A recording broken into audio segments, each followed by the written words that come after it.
You're surrounded by people all the time who tell you that it's a crazy idea, or that it can't be done, or that it shouldn't be done. And so there's a lot of really intelligent and wise people telling you not to do this. And it takes a lot of gall and a lot of idealism to carry on and say, not only do I believe we can do this, but I believe that there's a group of people out there that care enough to really make it work. And so we kind of went to plan B, which is try to find somebody in the United States that knows how to make frames.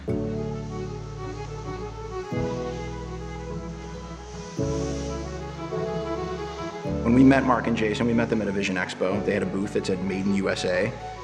And they said, so where are you guys making your frames? And we said, here in the US.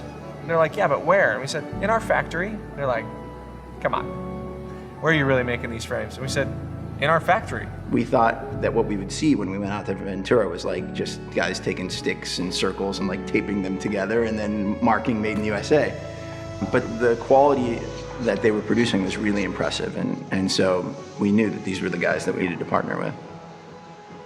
Neither one of us are from the optical industry. I mean, we knew absolutely nothing about eyewear. It was like really a clean slate. We could really take this company in any direction that we wanted to take it. We didn't have years of people telling us how something needed to be and this is how a frame should be made. Just because something has been done a certain way forever doesn't mean that that's the right way.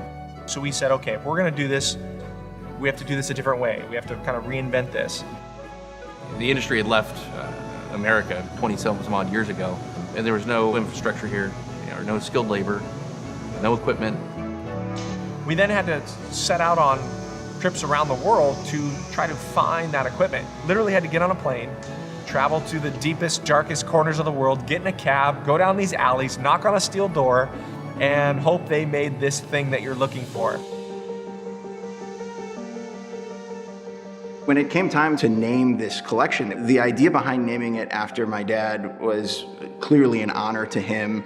We felt like my dad was the perfect embodiment of how we saw the American dream. He was a self-made man, an entrepreneur, built a company that now literally hundreds of families rely on. It had the courage to go out and do it his own way. There's 72 individual steps. It can take up to 2 weeks to make a single frame. Because I appreciate those details and I appreciate the effort and workmanship that goes into any quality product, and especially something that's handmade. Because somebody's putting their passion, they're putting themselves into what they're making. You just have to care about people more than anything else. Not only do we already have that culture that's trying to put people first, but now the frames themselves have their own soul. Our hope is that when somebody picks up a pair of Alan J frames, that in some weird way, they can feel that, and they put it on their face that it was made in a special way by special people. We care how our quality and the craftsmanship and the passion that goes into each and every one of those. We're okay making less money on each one of those to do it the right way, because that's how it should be done.